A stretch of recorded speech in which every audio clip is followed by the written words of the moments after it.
All right, welcome everybody to We All Speak in Poems, episode number 14. Today we have Isaac Helsen, an ambient artist, composer, photographer, the co-founder of Past Inside the Present, the founder of Low Versions, and I'm sure we'll find out a lot of other stuff that you do. How's it going, man? Good. Thanks for having me on here. Yeah, absolutely. I just wanted to get, right into it. I've been excited because you're kind of the first film-based photographer that I've been able to chat with. But before we get into all of that, I want to get straight into how did you start with music? Like, what was your how did it all start? hmm Yeah, I mean, probably like most people, it's something that's sort of always been there, something I've always been drawn to and connected to, just as a kid, just absolutely obsessing over, whatever, like at my age, emo bands were huge and even new metal and that kind of stuff, which we look back at and kind of laugh on now, but that definitely inspired a lot of us to get started on exploring, different sounds, whether that's just as a listener or as a creator. And I think the biggest push for me to actually start making music was definitely film scores. Mm-hmm. Have always been something I've been, more drawn to than the average music listener.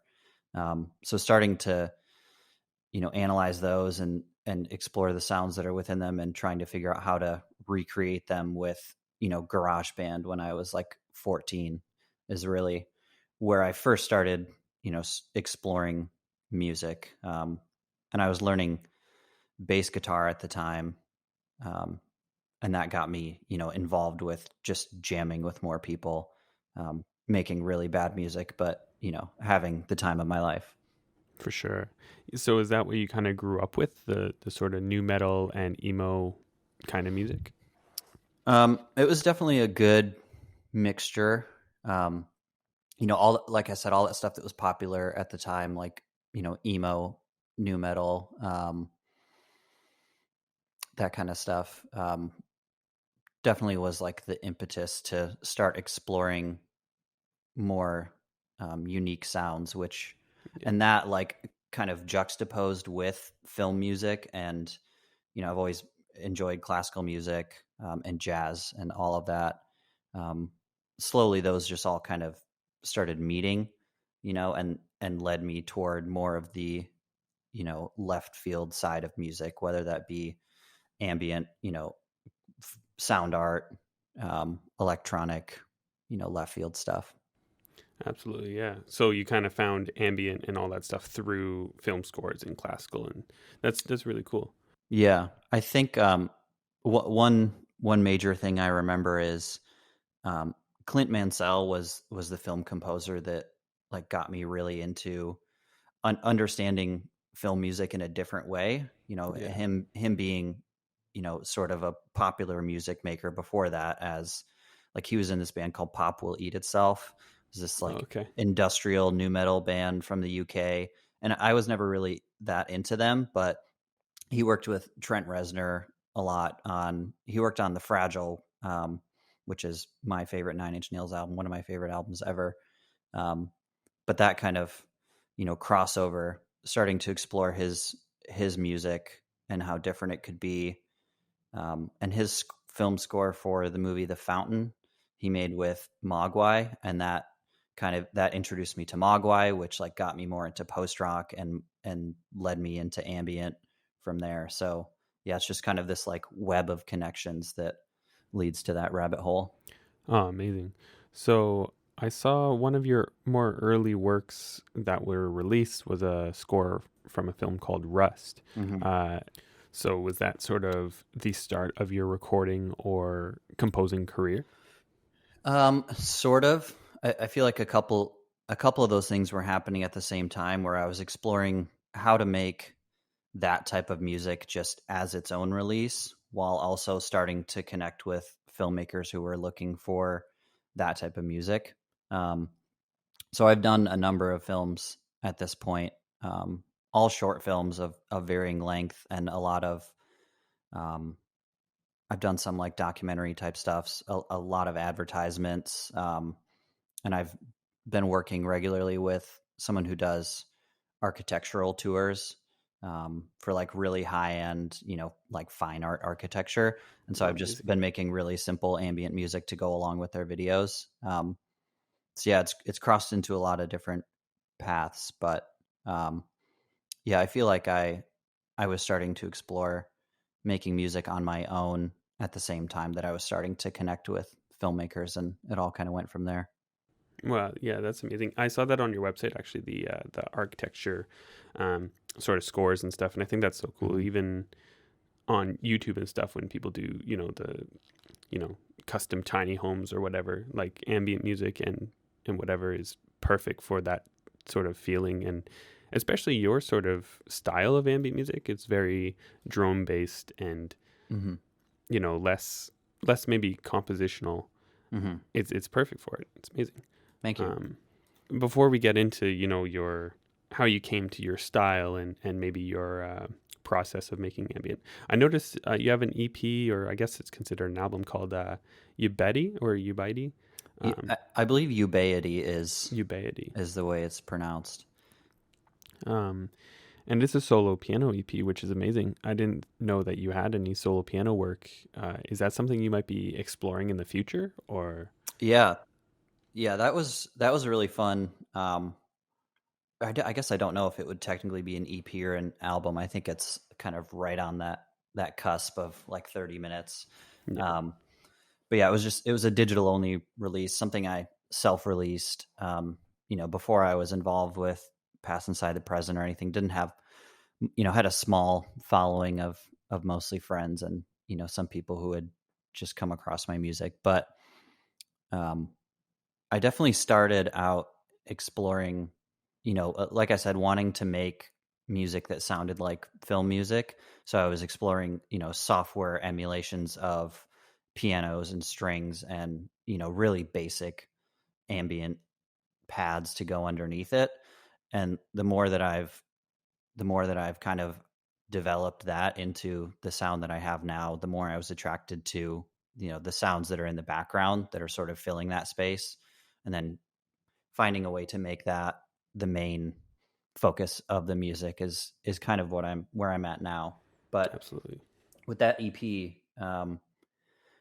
I hadn't done much piano work in a while, so it was it was just an opportunity for me to sit down and either improvise or quickly write something and record it in one take. So everything on there was either a complete improvisation or, I was improvising, found something that I liked, got to a pretty good place with it, and did one take of it, just to Oh, try wow. and keep it simple and raw and honest, I guess. So yeah, it was just that was kind of the thought process behind it. Um, and I had been slowly working on it for a while. I was working on some other film projects, and that was something I just sort of did in my spare time when I wanted to just sit down and just play with, no real, um, not much of a plan. Honestly, it's really helpful for me to be able to do that on a regular basis. Um, but then that I finished that and was trying to find the right time to release it, and I was just kind of sitting on it for a while and just didn't know when was the right time or how to do it. And it happened to come around to the 2016 election here in the Uh, U.S. I ended up releasing it the day of the election, which was like before any of the results had been announced. And I released it kind of for myself as like there was just so much anxiety and fear that day where I was like, what yeah, the hell is going to happen? Where is everything going to go from here? So I released it like, I just want to get this out here. And, tomorrow my life could feel completely different. This world that I've grown up in could feel completely different. So I just wanted it out there and then, to move forward from there. And obviously, um, that election went the way that it did, and here we are, however many years later. So I'm really glad that I did release it and got it out there. Um, and it was kind of like, I when I released it, I think I tweeted something like, "If you need something to keep you calm today, I've been working on this forever. Here it is. It's really simple. It's meant to be peaceful. It's meant to like keep you grounded and present. That was the idea for me at least. Like I hope it can do that for you if you need it today. And people resonated with that, which was cool. But yeah, now it's this sort of, I feel like it's kind of a little hidden thing in my discography at this point because most of what I've released since then has been more successful or gotten more attention at least. But it's nice to see people continue to come back to that one. Yeah, it was really cool when I found it. I think I found it the other day when I was researching for this, and I was not that I should have been, but I was surprised by how good it was. Like because obviously a lot of people see you as a master of ambient, and you're slowly and quickly becoming one of the legends, I think. But it was really cool just to hear that sort of different sound. Do you think you'd ever do it like a solo piano release again? Is that something you're looking into? Yeah, I've definitely thought about it a lot. Anytime I remember that EP or somebody mentions it, I'm always, like you, I'm a little bit surprised, like that people react to it as much as they do because it is, within. If you look at all of my releases that are out there, that is probably the one that stands out the most as being, you know, the most different from everything else. And that's something that I try to do a lot is to introduce new elements into my music with every release. Mostly for myself, just so that I'm exploring new things and like consistently pushing it. But I've definitely thought about going back to doing something that simple. And I had an idea to do a follow up to that at one point when I had acquired a piano that had been in my family for a long time. Um, I was planning on recording on that, and I did end up recording some music on that piano that ended up going on the album that I did with Wayne Robert Yeah. Thomas. I did the whole B side on that album, and there's this like piano section at the end. So that was recorded in my childhood home on this piano that had like bounced between family members. I think my mom got it when she was a kid, and we had it in my home as a kid before I was interested in playing piano. Like I didn't care about it when we had it, and Yeah. then my aunt took it. Um, and then once I started wanting to record more music, I reacquired it and put several $100s into fixing it and tuning it up and everything. Um, yeah, and I was starting to write a lot of stuff and recording on it, um, but ended up like moving away from there and never got the chance to do that EP again. So the idea is definitely there to return to that idea, but I would want to do it on a specific piano. It doesn't have to be that one, but Yeah. the first that Ubaity EP that I did was that was all software piano. Oh wow. It was not real piano, which I I feel pretty good about how it sounds pretty real. But Absolutely. I would want to do the real thing if I did that again. For sure. Yeah, I think that's definitely something you should look into, even just because of like the minimalist approach to Ubaid is just fantastic. I think. Um, I mean, now everybody sort of seems to be doing it, but I Hmm. think you have your own specific voice that deserves to be heard. I think. Uh, Thank you. um, but getting into the drones and the ambient sounds, like what is your creation process like? Are you mostly just messing around and then you come up with a nice sound and just sort of record and it builds, or are you very focused on exactly what you want to make? It's kind of a mixture of the two. I would say it leans toward the former. Like I said with Ubaity, improvising is really important to me, and it's worth mentioning that I have very very little knowledge of music theory. I mean, I understand basics. I played in orchestra in school, so I learned to read music and to sight read and all of that. But that's never really in my mind when I'm writing something. I'm never thinking like, theoretically, this is the next thing that I should be doing, or this is how I should be building this phrase or this sound or something. Um, it's always just more of an intuition kind of thing. Like it's always just about the feeling of it, and just the general sound of it. Like those are the two building blocks for for how I create my music, and that's always what's pushing me when I'm making something. But there are certainly specific phrases or sounds that I can hear in my head, and I do my best to put those down in the studio. Sometimes they end up just getting transformed into something completely different, but it feels more honest and natural. So I just try to follow that and let that take me wherever it wants to go. For sure. Yeah, it's interesting. The more people I speak to in this scene and stuff, the more I realize that none of us, in terms of theory and stuff, really know what we're doing, like in terms of writing structured music and all that. It's pretty Hmm. interesting. And even like you said before, we all kind of come from, or a lot of us come from the background of heavier music and emo music and Hmm. metal and stuff. It's really interesting to hear because from the outside, you just never expect it. I think as a Right. listener, at least. Yeah, definitely.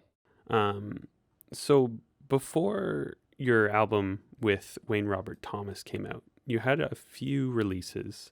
Like Hmm. you put out your album North, Yep. and then a couple, maybe an EP or two, and then a few singles. But was that sort of the time where you started to take it more seriously? I guess Past Inside the Present had just started Hmm. a little bit before that, right? That was one of the Right. first releases.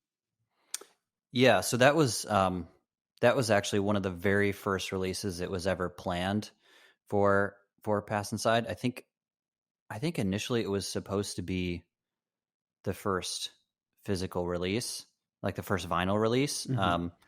And it just took a little bit longer to get going, and other things came through that were, too exciting to pass up. So the schedule ended up getting shifted a lot. And it came out a bit later. But yeah, it's still one of the first major releases that came out there. But um, yeah, I right before I connected with Zach, who runs Pass Inside the Present. Um, I was going through like a really, really tough time, and was in this big sort of transitional period in my life. And like a lot of positive things started lining up like within the same week. There's just this week that I keep thinking about when like I met who I'm now married to, my wife, and I met Zach at that time, and Oh, wow. really connected with him on a lot of things. And I was starting to feel really discouraged about music until I connected with him. It was like I really remember thinking, I'm sure we all have this thought like, this sucks. I can't do it anymore. Like this is exhausting. You know, I'm gonna at least take a break, if not just be done with this. Um, and I was starting to feel more connected with photography. So my idea was I wanted to just put more of that energy into photography and step away from music for a bit. But then when I connected with Zach, it was like the ball really started rolling there. Like all the work that I felt like I had been putting in was starting to show a clearer path, at least. Yeah. Um, so when we connected, we started talking about doing this split release between me and Wayne. Because I was at the time mostly exploring guitar based drone, and of course that's like Wayne is an absolute master of that kind of sound. So putting the two of us together was something that Zach really wanted to do. Um, and so I started with just this guitar based drone piece that ended up being the entire side of an album. And I was really, really happy with it. I really loved it and connected with it. Um, but I definitely felt the drive to be more methodical about how to structure it and to create sounds that I had not created before, um, and to create this like larger narrative within the piece, I guess. So yeah, that was my first vinyl release, which as a musician is something you pretty much always dream of. So I wanted to make sure that I put everything that I had at that time into it. Um, which looking back on it, I still feel like I did. It still feels like a kind of an essential release for me. Like when I meet people and tell them that I make music and they are interested and want to hear it, that's usually the first thing that I send them to, because I feel like it starts with this really pretty dark, um, kind of noisy, like very muddy, washy kind of sound, and then it filters into this like very dense but clean and bright and sort of uplifting section, and then kind of coming back down, getting into more of the softer drone, and then that piano at the end that we talked about before. So it just feels like a good encapsulation of the general various sounds that I like to play with, sort of all in one piece. So yeah, it's definitely an essential release for me. Absolutely. That's exactly how I felt too when I was listening to it again this past week. It seems like right after that is when not not maybe you found your sound, but it sort of continued that like into the Remnant Mhm. series, into belief systems and everything. Yeah. And yeah, it's definitely an essential album. And ironically, about 80-90% of the Remnant series was recorded before that. Oh, really? Yeah, that stuff dates back to like 2014, 15. Um, just when I hadn't been releasing much. That's that sort of time period when I was mostly doing film projects, and just a ton of experimenting and not releasing anything. Like that Remnants is sort of, I think that's the best example of me finding my sound. Because I view it as like this autobiographical memoir type thing that just catalogs several years of being a young artist, and like having all this existential dread and all these questions, like who am I, what am I doing, like what is my voice, what is my sound, what am I trying to say. um and that's something an artist is always going to ask themselves, but I think that's just a journey that we're meant to go on. But that project is definitely meant to represent that journey, at least a large chapter of it. Absolutely. Yeah, and it really shows, especially with the physical version of it. I think I have the cassette of it, and then it came with those sort of Hmm. postcard prints, and I was like, wow, Yeah. this is like a proper concept, you know, Yeah. especially with the continuing of like the sort of purple. Um, I'm assuming you use like the Lomo film or something for that, or was it post processed for the purple? It was actually, I had been when I shot those photos. I was working um, as a technician in a photo lab, um, and one of the customers who was a regular came in and had like a just a bag full of expired film, and just asked if any of us wanted it. And I was like, I will always say yes to free film, Yeah, and I'll shoot it. And if it turns out like total shit, whatever, that's half the fun of film sometimes. exactly. Um, so I shot that, and it was Kodak Gold 200. So a pretty straightforward, slightly warmer, a little bit contrasty film. And I was really excited. I shot it on these like really beautiful, warm, not warm, but warm light Hmm. winter days, um, throughout, parts of West Michigan where I live. And yeah, when I got it back, I was initially very disappointed because everything came out extremely grainy. There were like emulsion tears. Frames were off center. Um, Everything had this like pinkish purplish hue to it. So it did not turn out the way that I wanted at all. I was very disappointed, and I pretty much wrote it off for several months. And as I was continuing to build the Remnant series and getting closer to feeling ready to release that music, I felt like it needed a stronger concept and a stronger visual aspect to like heighten the concept of it and the meaning of it. And I showed those photos to my wife. It was before we were married, but we were together at the time.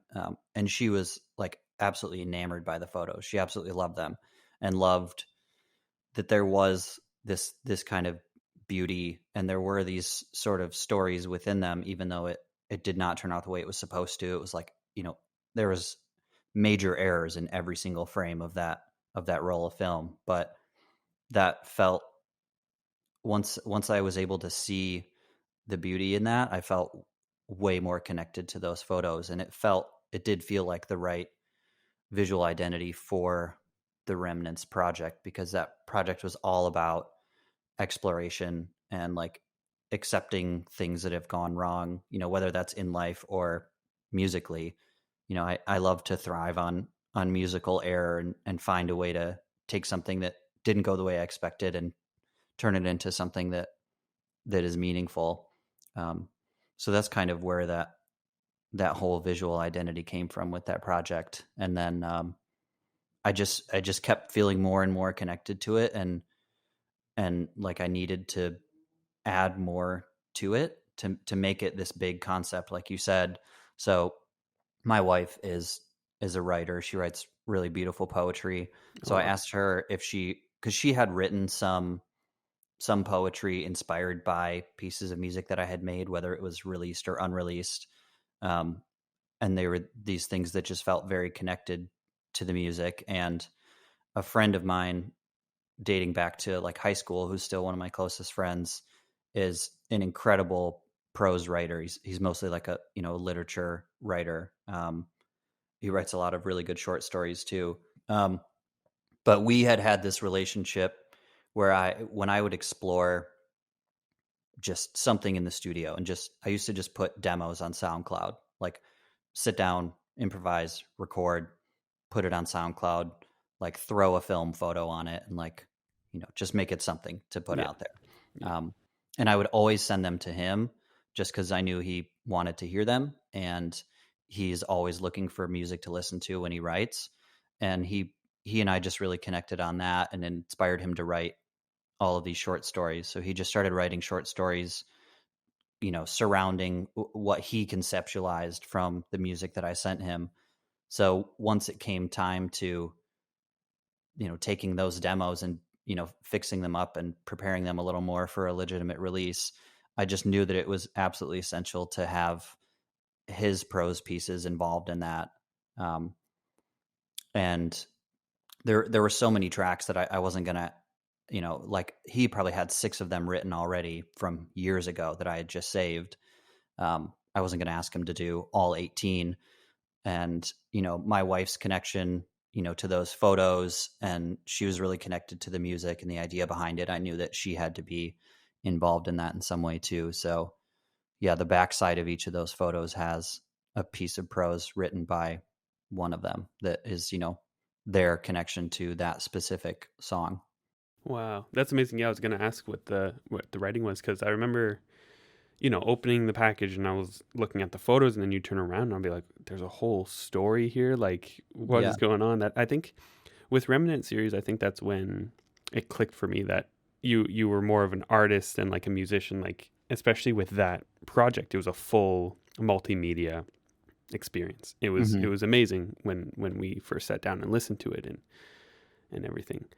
Yeah, Um, it's definitely important for me to there's always some type of narrative or concept behind each piece of music that I write, even if it's not, something that I publicize as being part of it. Sometimes I think we can get a little bit too into the conceptualization of a project and take it too far. And that was yeah, something that I worried about with Remnants. I was like, am I going to put all of this into this, and people are going to be like, yeah, okay, dude, it's ambient music, chill out. But people really connected with it.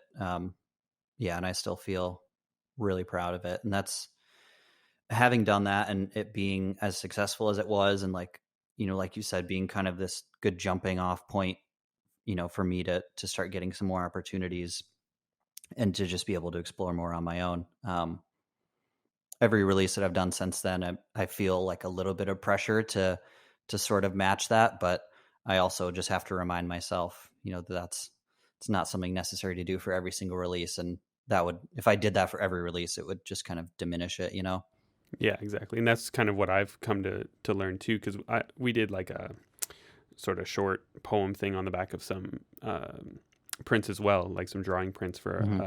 an album a couple years back. And ever since then, I'm like, should I do it for these ones again? And then I've just kind of decided not to at all, Hmm. actually.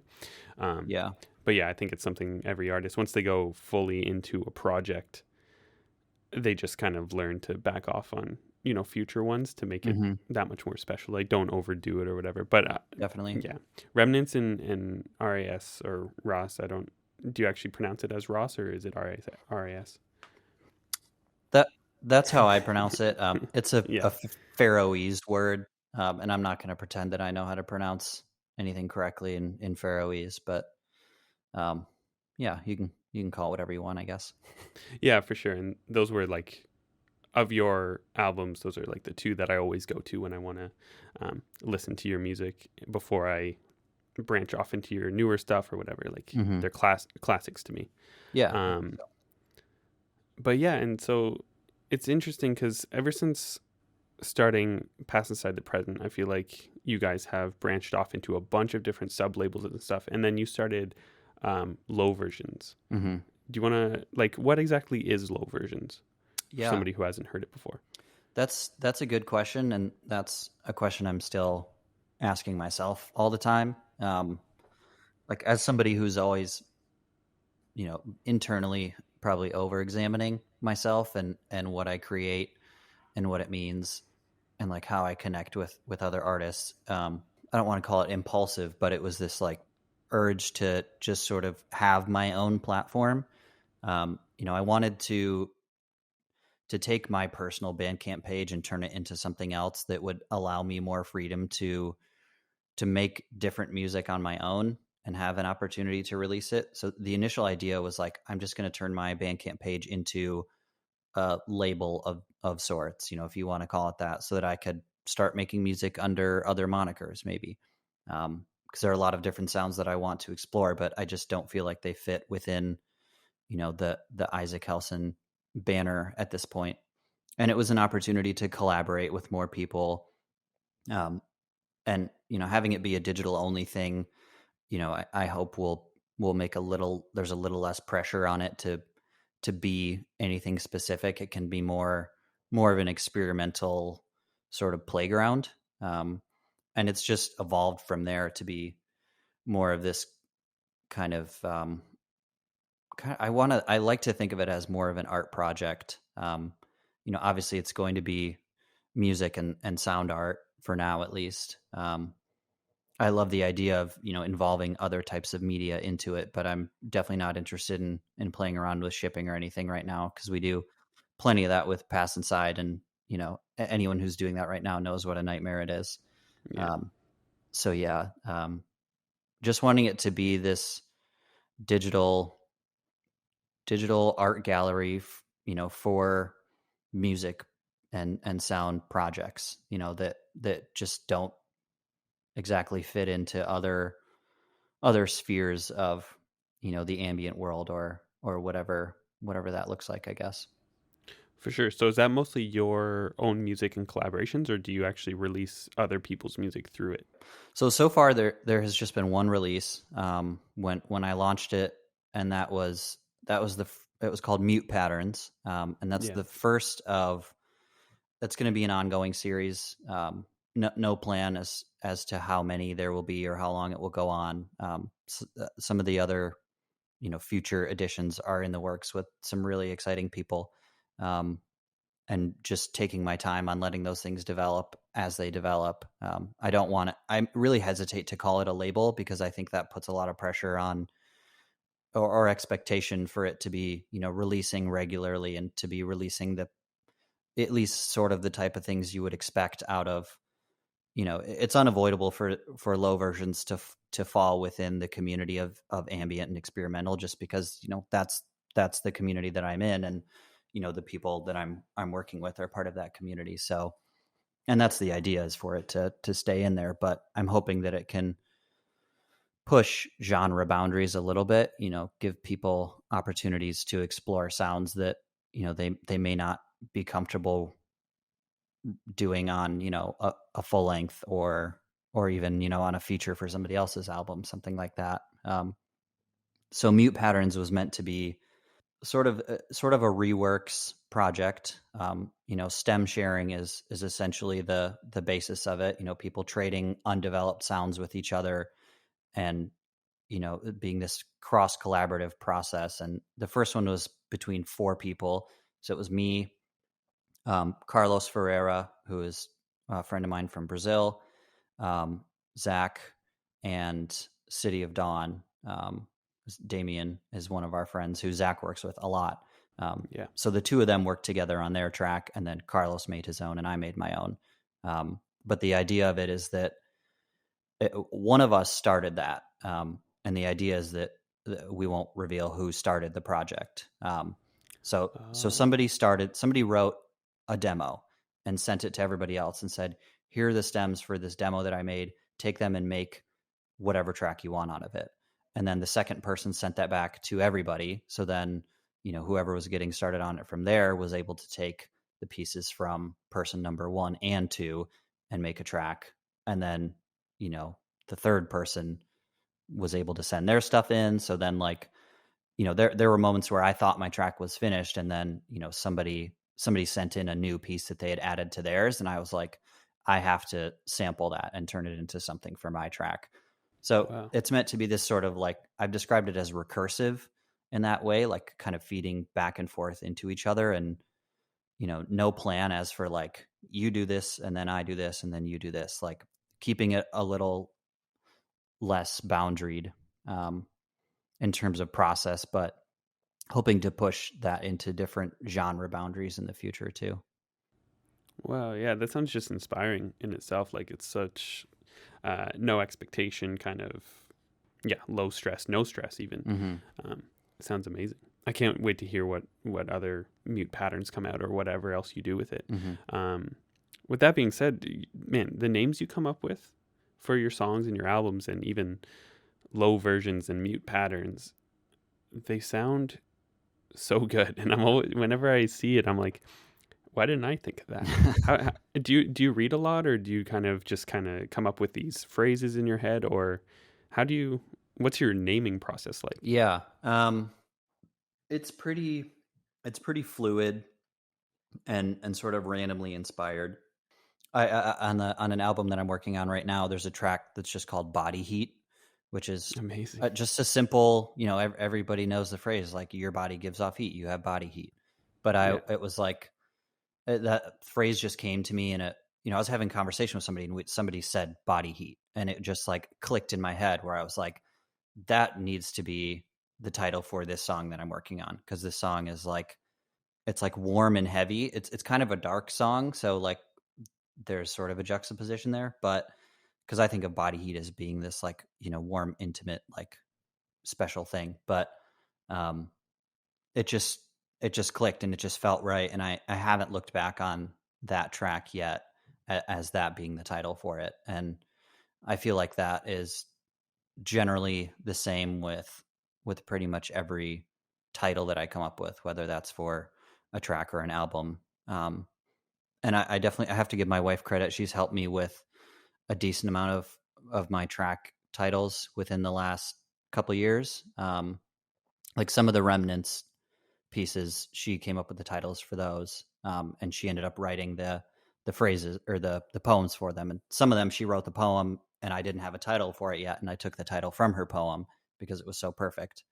Um, but others could just be,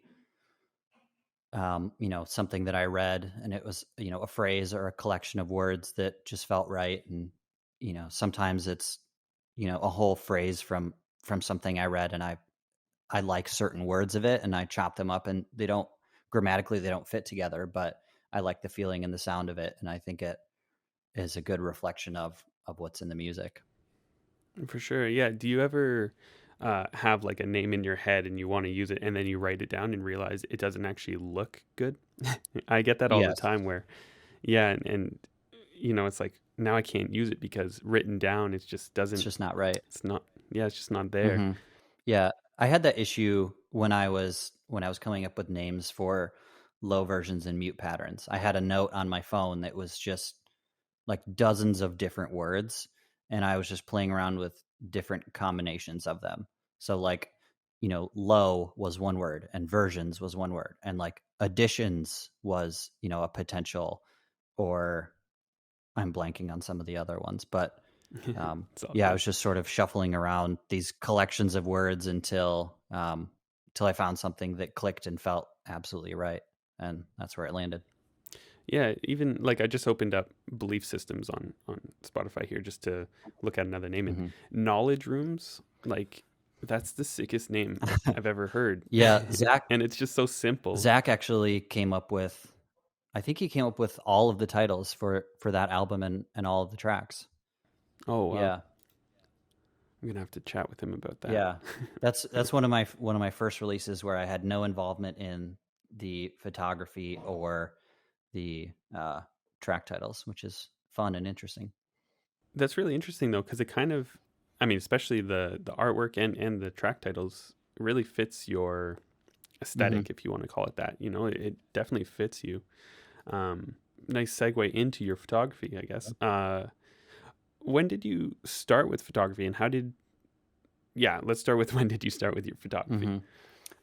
I guess the root of it probably goes from my love of movies, which that my love of movies dates back as long as my love of music. Like I think music has always been a slight step higher in terms of its importance for me, but um, movies are huge. Like I made movies with my friends as a kid, and like it continued into that. Like ended up making a feature length movie when I was like 15, which Oh wow, I promise you will never see because there are like 5 copies that exist, and it's just like me and a couple of friends because it's just so bad. But we watch it like once a year just because it's so funny and special to us. But then I went to school for audio engineering with a focus on doing okay, sound editing and mixing for cinema, um, and just ended up being pulled more into the music for cinema, and then making my own music. Um, but yeah, that love of movies is probably what gave me a visual eye, I suppose. And then yeah, like 2013 or 14 maybe, when I was in college, I picked up a film camera, just like a Canon. God, what's the really popular one? AE. like the AE1 or something. Yeah, it might have been the AE1, or yeah, I think it was. I picked up one of those from an estate sale for like $25 with a bunch of lenses and a like flash. It was a crazy deal. But yeah, I started exploring with that, and it took me a long time to get any photos that I was happy with, like dozens of rolls probably until it started to click. And upgrading to a different film camera a couple years later is what really pushed it, and I started getting better results, and understanding film stocks differently, um, to be able to find more of like my niche of what I wanted to shoot, I guess. And it's just continued to develop from there. Well, so you started on film? You didn't even go the digital to film route? No, I started on film. I have done a lot of digital shooting too. Like film is my main thing, but I Hmm. had a digital camera for a couple of years, that I enjoyed shooting on, but I've just felt more connected to film. And I mean, I would like to have a digital camera now, but my standards are too high to where, when I went to Iceland twice with my brother, I brought my film cameras that I had, but I wanted to be able to shoot digital too. So I just rented, um, like a Sony A7 III or whatever it Oh, is. okay, nice. And shooting on that was incredible. Some of my favorite shots I've ever gotten were actually on that. But now I'm like, if I get a digital camera, it's going to have to be that one. But I don't have $4,000 to spend on a digital camera, so I'm just going to stick with my 14-pound medium format camera that I have now. Was the cover of Ross taken on that Canon, or was that on film? Yeah, so that was shot on my first trip to Iceland. Um, Yeah. I think I think I rented a Canon 6D for that trip, for the first trip, and then I rented the Okay. Sony A7 III for the second trip. Oh, amazing. Yeah, I want that photo, just a large print of it so bad. Yeah, I could make that happen. Like, for real, I might hit you up about that because seriously, it's amazing, just the church and Thank you. everything. Um, but yeah, what systems are you running right now? Mu- Musically, Saw or that you were. Oh no, sorry, photography. Like I know that you were using the Mhm. RZ67 Yep, recently, I have right? the RB 67, which is, yeah, the older, like all metal. That's the one that weighs like 14 pounds with like I have the prism viewfinder on top of it, which adds like 5 pounds on its own. So it's Yeah. a real beast, but it shoots incredible photos. But yeah, I have that, and then I have it's a Yashica TL Electro X, um, which Yeah, I have that too, actually. oh nice, yeah, that was like the upgrade that I got from the AE1 that allowed me to start taking much better photos. And it was just that was when I worked at the photo lab. Somebody had sold it to us, and I was able to get it at a pretty good deal, and it was in absolutely perfect condition. It was like somebody had never used it. Wow. So yeah, it's been a really reliable camera. And now that I have the Mamiya, um, I had always wanted to make the jump up to medium format, and now that I'm there, I'm totally hooked on it. So my wife uses the Yashica now. Amazing. Yeah, I've always wanted to make the jump to medium format too. It just hasn't happened yet. Hmm. It's actually funny. Like I started with the Canon AE1, and then I have the Yashica TL Hmm. Electro. Um, but lately, I haven't been shooting so much film. I got the Fujifilm X100V. It's Mm. essentially a film digital camera. Hmm. It's so good. But Yeah, I've just been using that. nice. Um, so back in like 2013, 2014, when you first started shooting film, did you just experiment, or like who taught you sort of, did you have anybody teaching you like photography and film based photography, or? Um, I was mostly teaching myself. Some of the like basic functions of shooting film. Like understanding how settings work. I learned. I kind of half learned that from just reading online, watching videos, that kind of thing. But my brother had been shooting digital for a while, and he works in television broadcasting, so he's super familiar with cameras. And he helped kind of guide me into figuring out like how these settings work and how they interact with each other. And a friend of mine that dates way back, who I like made all those movies with as a kid, he ended up going to school for filmmaking, and he runs his own small production company in Chicago now. So he's also somebody who knows every camera inside and out. So he was able to kind of give me some pointers as well. But I feel the majority of it has been similar to music, and that I just kind of dive into it and make a ton of mistakes for a long time until it just finally clicks, and then I feel like I can really start exploring from there.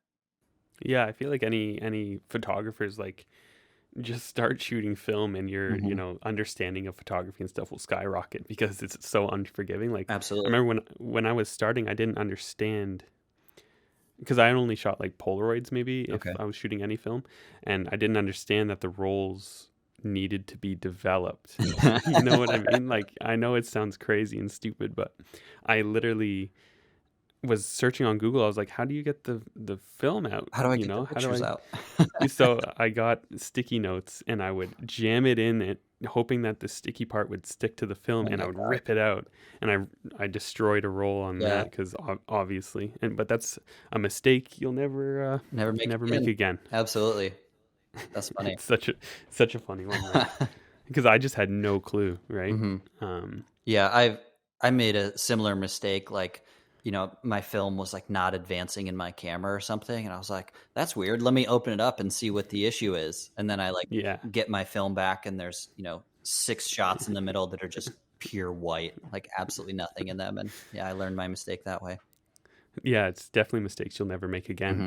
Hmm. Um, how did you sort of find your, I don't want to say style, but style, like you shoot a lot of stuff, at least that you put out, is like suburbia and even abandoned lots Hmm. and all that stuff. Like when did you find that you were drawn towards that sort of thing, or did you kind of just start, that's what was around? Yeah, that's definitely part of it. Growing up in just a really normal, basic, clean, safe, pleasant suburb, and being somebody who was attracted to, different things, whether that be, experimental art, left field music, really weird movies, interest in, the occult and, a big like fan of horror, sci-fi, just anything weird. I'm into it at this point. But always trying to find outlets for that, and that's really hard to do growing up in a really simple, basic place like that. Like obviously that's a huge privilege, and I'm glad to have grown up in an environment like that where I could safely explore being an artist. But yeah, I always there's always a narrative behind every photo that I shoot, I think.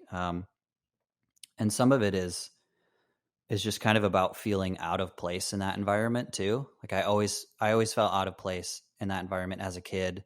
Um, like in high school, I didn't know very many artists. The few artists at my school were my best friends, or my older brother and his friends who had all, who were older than me and had graduated. Um, so that's when I started really diving into music and movies as a kid, especially in high school, and that just kind of continued in college. And in college, I met more people who were like aligned with the things that I was interested in, and I think that helped me, get the push to actually start shooting and exploring. Um, and I went to school in Chicago. I grew up in Michigan. And I just had this conversation with somebody yesterday that Michigan, like people who are from Michigan, have a really hard time getting out of Michigan. Like it has this outside of Michigan, it has this misconception that it's like like a poor, like dirty, dangerous place. Like Detroit, just kind of Detroit, like 10 years ago, is just what people think all of Michigan is like all the time, which is pretty unfair. But it's actually a really like beautiful, peaceful place, in a lot of ways. Um, and people who are from here have a lot of roots. So like if you move away, people often come back, and I've done that multiple times. But every time I come back, like there would be summers where I would come back and I would have one or two friends that were in town that summer, out of my larger group of friends. So it was necessary for me to start finding things to do and ways to connect with art, when I only have two artist friends in the area and our schedules don't overlap or something. So it would just be like grab my camera, get in the car, go drive to a part of, my area that I've never seen before. Um, even though it's not something you would think of as being interesting in a visual way, but it became this necessity. Like I had to find a way to see it as interesting, to be able to inspire myself and to be actively creating things. Yeah, it's really amazing. Like even just a few years ago when I started seeing your photography and then up to now, like I feel like you're really hitting your stride with like the Suburban Hmm. Dreams sort of series recently, like the 2020 to present on your Hmm. medium format. You're just finding all this light and stuff. And I saw this photo that you took with the fences, and then there's the one crooked fence. That was actually shot when I lived in Indiana for a bit last year. That was Oh, my neighbor, like my next door neighbor. That was their backyard. So I that's was just standing amazing. in my backyard shooting that. Like one morning when I let my dog out, I caught this light and just felt the need to capture it permanently on something. Yeah, and I love that you're sharing all of your photos too. Obviously, not all of them, but Mm. like you're actively posting photos and stuff. Because for me personally, at least, finding the drive to go photograph and stuff is pretty hard. Mhm. Especially when you'd almost rather make music or something. It's really inspiring to see just photos being taken and stuff. Mhm. Um, uh, and yeah, do you think hard about like sort of series and stuff, or does it just kind of come together? Like, do you think about it in sort of terms of maybe like a musical album, Mhm. or is it just sort of something you're taking photos of? Um, I've done some more limited photo series, that are a little more conceptual or a little more narrative, I guess. Like there's one series that I did that's called deracination, which means like to pull up from the roots, like to remove something from the earth, basically. Um, and I was living out in Utah at the time in the winter, and there were just so many like desolate areas out there, because I mean, obviously, so much of it is desert. And there's this like corner at the bottom of the Great Salt Lake before you start going west, like toward the Salt Flats. There's just this little transitional period where you exit the city and you go through this just like industrial wasteland, basically. Like you've got the Great Salt Oh Lake wow. on your right, um, and these mountains on the left, and like all this industry in the middle. And there's really weird weather in that area where these storms come from west and they come across the Great Salt Lake and they pick up, some moisture, and they hit the mountains there that like border, that kind of region. And so the clouds get stuck there and all the weather gets stuck there. And unfortunately, like a lot of pollution gets stuck there too. So the air quality can be really bad, but it creates this like really, really ominous haze for, I mean, it can go on for like days or weeks at a time, or sometimes it's just a few hours and then, another storm comes through and blows it all out. But there's this real unpredictability. And one day I just hopped in my car and I wanted to go out and see the salt flats. Um, and as I was going out there, like this storm came through and it got stuck there. And there was just as I was passing through this industrial area, it got all super ominous and super cloudy. And it just felt like this like perfect vibe to be able to shoot some of these photos. And there was just this light scattering of snow, just enough to like add this little dusting to it. So I shot a few Wow. photos around the area and was thinking about just like how invasive that it was, this big smelting plant, just how invasive that is on the land. And I was just thinking about the land itself, like what are the roots of this land, like who was pushed out of this area for this smelting plant to come through and make everything look so disgusting. Um, and just the juxtaposition of that, I guess, is what led to turning that into more of a conceptual series. So it's a long-winded way of saying I've done some smaller, more condensed series, but something like Suburban Dreams, that's just an ongoing. Um, I hesitate to call it improvisational because I've used that word so many times, but that's kind of true.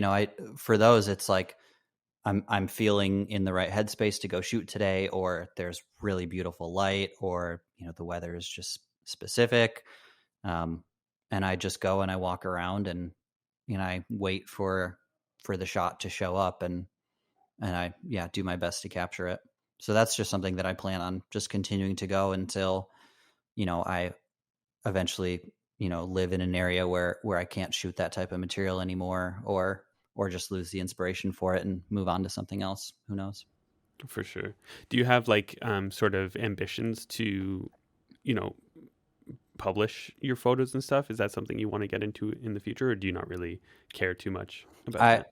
I would definitely like to. I had a storefront on my website for a bit. Like when I first launched my website, I was working at that photo lab, so I was able to print my own photos. So I had like complete creative control over how my prints could come out. Because you go to a photo lab and even if you say like don't edit or don't do anything, don't print it, like there's some color correction that's going to happen when you're like scanning film, Absolutely. or when you're printing, even from a digital file. So being able to be fully in control of that was huge. So I had started a storefront and I was selling prints for a little while, but the storefront was costing me a monthly fee, and the money I was getting from the prints was kind of enough to cover it, but it was so spotty, that I eventually stopped doing that. Um, and that's when something like the Remnants project was an opportunity to be able to publish photos in a different way, and tie it to something else. So I've definitely had a lot of ideas since then for things that I can do. Releasing a photo book is definitely a huge dream. Something that I'll definitely do at some point. I don't know when I'll be able to Yeah. logistically do it, but it's something that I feel like I have to do. I can't wait for that. I'm gonna be all over that when that comes out. I've been waiting for it almost. Yeah, Even just prints, right? I'm yeah, gonna definitely have to hit you up to get a hmm couple prints. yeah. I'm still like always able to provide prints to people if they ever want them. I try to make that clear, but feel like if you don't have a storefront, it's just not as easy for people to realize that that's something you can do. Like I have a note, I think, that says it on my website that, the majority of these photos can be printed at request. Like I am not great at organization, so some of these photos I've lost, like the original, so I couldn't print anything super large. I could print you a smaller something, but 90% of my photos, I have the originals, and I can do that for anybody. Absolutely. And for anybody listening, that's definitely something you should do, because your photos just, I don't know, there's something about them that other photographers just don't have. I don't know how to explain it. I'm always coming back to them. Um, but yeah, to wrap all this up, is there anything that you're working on lately that you'd like to sort of, share or whatever? Yeah. I mean, for anyone who's listening, definitely keep an eye on low versions. It's been really, really quiet for the last few months because I've been crazy busy with other stuff. And like I said, I don't want it to have this expectation that it should be releasing monthly or anything like that. It's just like when the music is there, it will come out, and there are really, really, really cool artists who are on board for it and are going to be releasing stuff in the future. Amazing. So definitely keep an eye on that. Definitely keep an eye on Past Inside the Present, which, if you're listening to this and you know who I am, you're probably keeping an eye on it. We're always doing new exciting things. We have a compilation coming out. I think by the time this episode airs, it'll be coming out shortly after that. I mean, hard Oh, hard to say perfect. at this point because there are just so many delays with things. But Yeah. spring of 2022 is what we're aiming for. And we've done 2 charity compilations before. This one is also going to be a charity compilation, but Oh, amazing. curated differently, is what I'll say for now. So definitely something to keep an eye out for. And I just wrapped up recording a new album Oh, that I don't know the release date yet, so that's hard to say. By the time this airs, it may have been released already, or it may be coming out soon. I'm not for sure, sure. but if it's out, go listen to it. If it's not out, keep an eye out for it. But it will be on El Muel Records, Oh, which is cool. out of Spain, run by my friend Pepo Galan. So the album is called Burning House, and that deracination photo series that I talked about. One of those photos is the artwork. Actually, the front. I'm still finalizing the artwork right now, but Yeah. there are 2 photos from that series that are the visual basis of that project, and a lot of the concept behind the project is about those sorts of things of like destruction of land, like uh, displacement of people. Hmm. That's obviously not something I've ever experienced as, just a white kid from the suburbs, but that's something I feel like I'm always thinking about. At least in the U.S., wherever I am, there's just, no matter where you are, you're on somebody else's land, Absolutely. and that's just something that definitely sticks with me, and I try to do my best to think about that and like be respectful of that all the time. So I mean, the album is very, very dark. It's my heaviest, darkest stuff yet. So it's a response to that. It's a response to a lot of the things that I really, really do not like about our country's government and its ethos, and the things that it does to people, and the things that it refuses to do for people that it should be doing. Yeah, that's the general thought process behind it. But Amazing. I'm really excited for that one. And if it's out by the time anybody's listening to it, go support it. And yeah, because I mean, you do a lot of respectable things with your music too. You support a lot of charities. With Past Inside the Present and stuff, you do a bunch of charity compilations, and you're on a bunch of charity mhm. compilations. And I think that's a really important and respectable thing to do when you have a platform, no matter how big it is. Yeah, Like, you always got to give back somehow hmm, in the way that you see fit. definitely. Um, but yeah, thank you everybody so much for listening to this episode. Yeah, go support your favorite artists. Go support Isaac. Go support, Past Inside the Present, low versions. Buy their music on Bandcamp. It helps more than anything. Definitely. Just explore your favorite music and everybody's music, and yeah, Yeah, have a good time with it. absolutely. But yeah, Talk to everybody later.